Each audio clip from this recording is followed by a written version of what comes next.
రాకాలోకంకి స్వాగతం. 2023 అసెంబ్లీ ఎన్నికలు తెలంగాణలో అయిపోయినాయి. కాంగ్రెస్ పార్టీ ఘన విజయం సాధించింది. బీఆర్ఎస్ 2 సార్లు అధికారంలో ఉన్న తర్వాత విపక్షంలోకి వెళ్ళిపోయింది. భారతీయ జనతా పార్టీ కూడా తన ఓట్ల శాతం డబుల్ చేసుకుని 8 సీట్లు, సింగిల్ డిజిట్, కానీ గతంలో ఎన్నడూ లేనంతగా సొంత బలం మీద 8 సీట్లు సంపాదించుకుంది. అయితే ఇప్పుడు ఈ 3 ప్రధానమైనటువంటి పార్టీల దృష్టి 2024 లోకసభ ఎన్నికల మీద ఉంది. లోకసభ ఎన్నికల్లో ఏ పార్టీ ఎన్ని ఓట్లు ఎన్ని సీట్లు సంపాదించుకుంటుంది అన్నది చాలా కీలకమైనటువంటి ప్రశ్న. భారతీయ జనతా పార్టీ ప్రస్తుతం ఉన్నటువంటి అంచనాల ప్రకారం రాజకీయ విశ్లేషకులు, అదేవిధంగా ప్రజలు ఆల్రెడీ సర్వేలు ప్రారంభించినటువంటి మిత్రులు చెబుతున్న దాని ప్రకారము Bharatiya Janata party graph up స్వింగ్లో ఉంది. గ్రాఫ్ పెరిగే అవకాశం ఉంది. ఇది రానున్న కొద్ది నెలల్లో మరింత పెరిగే అవకాశం ఉంది అన్నది జనరల్ పర్సెప్షన్. కాంగ్రెస్ పార్టీ కూడాను గతంలో పొందినటువంటి 3 సీట్ల నుంచి చాలా గణనీయమైనటువంటి విజయాలు సాధించే అవకాశం ఉంది. అంటే ఓవరాల్గా బీఆర్ఎస్ యొక్క గ్రాఫ్ పడిపోబోతోంది. మొన్న జరిగినటువంటి అసెంబ్లీ ఎన్నికలనే గనక, ఎన్నికల ఫలితాల ప్రకారమే గనక మనం చూసుకున్నట్టయితే బీఆర్ఎస్ 2 సీట్ల కన్నా ఎక్కువ సంపాదించుకునేటటువంటి పరిస్థితి లేదు. హైదరాబాద్ సిటీలో దానికి మెజారిటీ ఉంది. అత్యధిక సీట్లలో అది విజయం సాధించింది, భారీ మెజారిటీతో విజయం సాధించింది. ఆ తర్వాత మెదక్ లోక్సభ నియోజకవర్గంలో కూడా భారీ ఓట్లది సంపాదించుకుని విజయం సాధించింది. ఈ అసెంబ్లీ లెక్కలు మాత్రమే ప్రాతిపదిక అయితే 2 లోకసభ స్థానాలను బీఆర్ఎస్ గెలుచుకోవాలి. అంటే దాదాపు 9 స్థానాల నుంచి 2 స్థానాలకు ఈ లెక్క ప్రకారం బీఆర్ఎస్ పడిపోవాలి. అయితే ఎన్నికల తరువాత బీఆర్ఎస్ యొక్క ఎత్తుగడలు చూస్తే, పార్టీ నడుస్తున్నటువంటి తీరును చూస్తే పార్టీలో ఒక రకమైనటువంటి నిస్సత్తువ వచ్చింది, ఒక రకమైనటువంటి నిష్క్రియాపరత్వం వచ్చిందా అన్నటువంటి అనుమానాలు కలుగుతున్నాయి. దీనికి 2 ప్రధాన కారణాలు ఉన్నాయి. మొట్టమొదటిది, సింగరేణి కార్మిక సంఘానికి సంబంధించినటువంటి ఎన్నికలు జరిగాయి.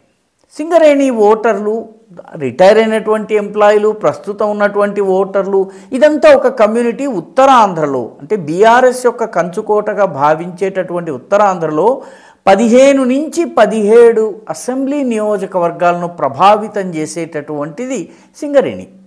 ఈ సింగరేణి కార్మిక సంఘం ఎన్నికల్లో బీఆర్ఎస్ ముందు అసలు ఎన్నికల నుంచి మేము బయటకు వస్తున్నాం, మేము ఈసారి పోటీ చేయటం లేదు అని ప్రకటించింది. ఆ తరువాత 2-3 రోజులకే లేదు మేము పోటీలో ఉన్నాము అని చెప్పి ప్రకటించింది. మొదటిది, ఇంత ఇండిసిషన్ గత 10 సంవత్సరాల్లో బీఆర్ఎస్ ఎప్పుడు చూపించలేదు. పోటీ చేస్తామంటే ఓడిపోయినటువంటి నెల 15 రోజుల్లోనే పోటీ చెయ్యము, పోటీ చేస్తామని 3-4 రోజుల వ్యవధిలో పిల్లి మొగ్గలు వేసింది పార్టీ నాయకత్వం. ఆ తర్వాత ఎన్నికల్లో పాల్గొన్న తర్వాత వచ్చినటువంటి ఫలితాలను చూస్తే, వచ్చినటువంటి ఓట్లను చూస్తే బీఆర్ఎస్ పార్టీకి అత్యంత నిరాశాజనకమైనటువంటి ఫలితాలు వచ్చాయి. మొత్తము 11 ఏరియాస్లో ఈ ఎన్నికలు జరుగుతాయి. అంటే 11 ప్రాంతాలలో ఉన్నటువంటి బొగ్గు గనులకు సంబంధించి యూనియన్ ఎన్నికలు జరిగితే దీనిలో దాదాపుగా 34-35 వేల ఓట్లు ఉంటే బీఆర్ఎస్కి మొత్తము పడ్డటువంటి ఓట్లు ఏవైతే ఉన్నాయో అవి 1298 ఓట్లు. మొత్తము 1298 ఓట్లు. అన్నిటికన్నా ముఖ్యం ఏంటంటే ఎల్లందు ప్రాంతం ఏదైతే ఉందో, ఖమ్మం జిల్లాలో ఉన్నటువంటి ప్రాంతం, ఈ ఎల్లందులో 1 ఓటు మాత్రమే పడింది. 1 ఓటు అంటే 1 ఓటే పడింది. అదేవిధంగా బెల్లంపల్లి ఏరియాలో 3 అంటే 3 ఓట్లు పడ్డాయి. అంటే ఆ పార్టీ సాధించినటువంటి ఓట్లలో 2 రీజియన్స్లో సింగిల్ డిజిట్ నెంబర్స్ కూడా ఓట్లు ఆ పార్టీకి రాలేదు. బీఆర్ఎస్కి సంబంధించినటువంటి యూనియన్ది, ఇది యూనియన్ల ఎలక్షన్. బీఆర్ఎస్ నేరుగా ఎన్నికల్లో లేదు, కానీ బీఆర్ఎస్ గతంలో బీఆర్ఎస్ యూనియన్ గెలుపు కోసం ఎంత ప్రయత్నించిందో అందరికీ తెలుసు. కాబట్టి బీఆర్ఎస్లో నైరాశ్యం ఉన్నది, ఒక రకమైనటువంటి డిమోటివేషన్ ఉంది అన్నది ఈ ఎన్నికలు చాలా స్పష్టంగా చెప్తున్నాయి. రెండవ ప్రధానమైనటువంటి సవాల్ ఏంటంటే రాజ్యసభ ఉప ఎన్నికలు జరగబోతున్నాయి. 3 స్థానాలకి ఉప ఎన్నికలు జరగబోతున్నాయి. ఎందుకంటే 3 సభ్యులు వాళ్ళ కాల పరిమితి కూడా పూర్తవుతోంది. అదేవిధంగా వాళ్ళు రాజ్యసభ ఎన్నికలు కూడా అందులో అసెంబ్లీకి గెలిచినటువంటి వాళ్ళు కూడా ఉన్నారు. కాబట్టి ఎన్నికలలో దాదాపు 3 చోట్ల జరగబోతోంది. కాంగ్రెస్ సునాయాసంగా 1 సీటు గెలుచుకోగలదు, బీఆర్ఎస్ 1 సీటు గెలుచుకోగలదు. కానీ కాంగ్రెస్ పార్టీ 3ంటిని గెలుచుకునేటటువంటి ప్రయత్నం చేయకుండా ఉంటుందని మాత్రం అనిపించటం లేదు. ఎందుకంటే బీఆర్ఎస్లో ఉన్నటువంటి చాలామంది ఎమ్మెల్యేలు బీఆర్ఎస్తో స్టిక్ ఆన్ అయి ఉంటారా, ఓటు వేస్తారా? బీఆర్ఎస్ మిత్రపక్షం అయినటువంటి ఎంఐఎం అసలు ఓటు వేస్తుందా, లేకపోతే ఓటు నుంచి దూరంగా ఉంటుందా? అది గనక ఓటు వేయక బీఆర్ఎస్ నుంచి ఒక 8-9 మంది అభ్యర్థులు గనక ఎమ్మెల్యేలు గనక అటు ఇటు అయినట్లయితే, ఎందుకంటే ఇది గతంలో కాంగ్రెస్కి ఇదే పని చేశారు బీఆర్ఎస్ వాళ్ళు, కాబట్టి కాంగ్రెస్ ఈ పని చేయకుండా ఉంటుందని భావించడానికి వీల్లేదు. కాంగ్రెస్ గనక 3 అభ్యర్థుల్ని పెట్టినట్లయితే బీఆర్ఎస్ ఎమ్మెల్యేలలో కొందరు పార్టీ మారకపోయినా అటు ఇటు అయ్యేటటువంటి అవకాశం ఉన్నట్టయితే దాంతో మొత్తం ఆ పార్టీ యొక్క డిమారలైజేషన్ మరింత పెరిగే అవకాశం ఉంది. 3వ ప్రధానమైనటువంటి సవాల్ ఏంటంటే బీఆర్ఎస్ వరకు గనక చూసినట్లయితే హైదరాబాద్ రంగారెడ్డిలో దానికి వచ్చినటువంటి ఓట్లలో అత్యధిక భాగము సీమాంధ్ర నుంచి వచ్చినటువంటి వలస వచ్చి ఇక్కడ సెటిల్ అయినటువంటి ఓటర్లు వేసినటువంటి ఓట్లు.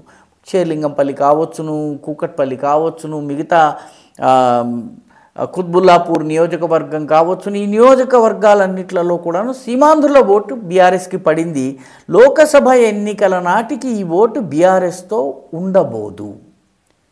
ఎందుకంటే వలస వచ్చినటువంటి వారు ఓట్లు తమ తమ ప్రయోజనాల మీద ఆధారపడి ఉంటాయి. కాబట్టి వాటి ప్రయోజనాలు కాంగ్రెస్ ప్రభుత్వం ద్వారా అవ్వచ్చును. కాబట్టి కాంగ్రెస్ వైపు లేదా కాంగ్రెస్కి ఓటు వేయడం ఇష్టం లేనటువంటి వాళ్ళు బీజేపీ వైపు వెళ్ళే అవకాశం ఉంది. కాబట్టి మెదక్ తప్ప మరొక సీటు బీఆర్ఎస్ గెలుచుకోగలిగే పరిస్థితి లేదన్నది విశ్లేషకులు చెప్తున్నటువంటి మాట. ఈ తెలంగాణ రాజకీయాలను అధ్యయనం చేస్తున్నవాడు చెప్తున్నటువంటి మాట. ఈ నేపథ్యంలో గనక చూసినట్లయితే ఓట్ల శాతము, అసెంబ్లీ ఎన్నికల ఓట్ల శాతము లోకసభ ఎన్నికల ఓట్లకు ప్రాతిపదిక కాబోదు. బీఆర్ఎస్కి 37 చిల్లర ఓట్లు వచ్చినాయి. ఆ ఓట్లు మరింత తగ్గే అవకాశం ఉంది. ఇది మొదటి అంశం. రెండవది, బీజేపీ కన్సిస్టెంట్లీ అసెంబ్లీ ఎన్నికల్లో నుంచి లోకసభ ఎన్నికలకు వెళ్ళినప్పుడు ఒక 5-7% అదనం ఓట్లు సంపాదిస్తూ వస్తోంది. ఇది దేశమంతా జరుగుతోంది. తెలంగాణలో కూడా చాలా స్పష్టంగా కనిపించింది. తెలంగాణలో 2018 ఎన్నికల్లో 6.98% ఓట్లు సంపాదించిన బీజేపీ 2019 లోక్సభ ఎన్నికలకి ఆల్మోస్ట్ 19.45% ఓట్లు సంపాదించింది. అంటే 12% అదనం ఓట్లు సంపాదించింది. 12% ఈసారి బీజేపీ 13.90 అంటే ఆల్మోస్ట్ 14% ఓట్లు సంపాదించింది. బీజేపీ లోకసభకి తన ఓట్ల శాతాన్ని కనీసము 7-8% గనక పెంచుకోగలిగినట్లయితే ఫలితాలు మొత్తం అటు ఇటు అయ్యేటటువంటి అవకాశం ఉంది. త్రిముఖ పోరులో బీజేపీకి ఎక్కువ సీట్లు వచ్చేటటువంటి అవకాశం ఉంది. కొందరు అంచనా వేస్తున్నటువంటి కొందరి అంచనాల ప్రకారం బీజేపీ యొక్క సీట్ల సంఖ్య 5-8 వరకు కూడా అంచనా వేస్తున్నారు. అప్పుడే సర్వేలు ప్రారంభించినటువంటి కొందరు మిత్రులు. కాంగ్రెస్ పార్టీ కూడాను గతంలో వచ్చిన 3 నుంచి చాలా పెద్ద సంఖ్యకి 7 సీట్ల వరకు వెళ్ళినా కూడా ఆశ్చర్యపోనక్కర్లేదని అంచనాలు వస్తున్నాయి. మజ్లిస్కు ఉండబోతోంది. సంఖ్యాధిక్యత ఉంది. అక్కడ గట్టి క్యాండిడేట్లను నిలబెట్టి చేసినప్పటికీ కూడాను మజ్లిస్ ఎంపిక సునాయాసంగా జరుగుతుంది. ఎందుకంటే లోకసభ ఎన్నికలకు ఓటింగ్ మజ్లిస్ విషయంలో కూడా వేరుగా ఉండబోతోంది. కాబట్టి ఓవరాల్గా 2024 లోకసభ ఎన్నికకి ప్రస్తుతం ఉన్నటువంటి వాతావరణం, ఎన్నికల అనంతర వాతావరణం కనుక చూసినట్టయితే బీఆర్ఎస్ ఓట్లు మరింత తగ్గే అవకాశము, బీజేపీ ఓట్లు మరింత పెరిగే అవకాశము కనిపిస్తోంది. యాక్చువల్ ఫలితాలు ఎలా ఉండబోతున్నాయన్నది మనం రాబోయే రోజుల్లో చూడబోతున్నాం. ఈ వీడియో మీకు నచ్చినట్టయితే లైక్ చేయండి, షేర్ చేయండి, ఈ ఛానల్కు సబ్స్క్రైబ్ చేయండి, మీ అభిప్రాయాన్ని కమెంట్ల రూపంలో తప్పనిసరిగా పంపించండి.